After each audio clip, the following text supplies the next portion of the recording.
Pennsylvania Assembly, the legislative branch of the Pennsylvania government. But it is more noted for the meeting of the Second Continental Congress, in which they would discuss some of their issues, talk about possible independence, sign the Declaration of Independence. The Declaration of Independence was signed in this room. Each one of these tables represented one of the original 13 colonies, and the representatives seated at each one of these respective tables.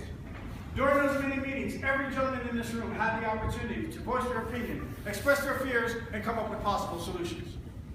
The signing of the Declaration of Independence did not take place on July 4th, 1776. That is the day they adopted that document, basically stating, we are willing to accept this document as it is written right now.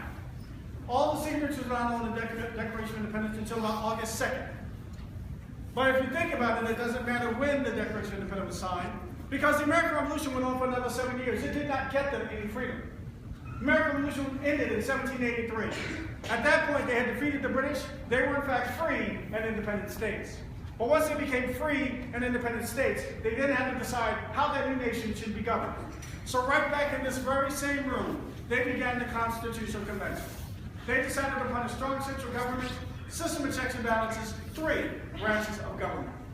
Ladies and gentlemen, let us not forget, words agreed upon in this room still govern this country today. Of everything in this room, the only original item happens to be that chair. That is the actual chair that George Washington sat in during the time he presided over the Constitutional Convention. Now, it's been nicknamed the Rising Sun Chair because during the Constitutional Convention, Benjamin Franklin often wondered if the sun on the back of that chair was rising or setting, because just looking at it, he couldn't tell.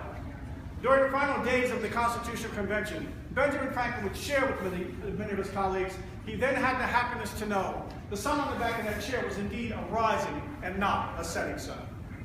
Ladies and gentlemen, he's being very optimistic about the work they accomplished here, the documents they put in place, that strong central government under the Constitution, and the future of that young nation.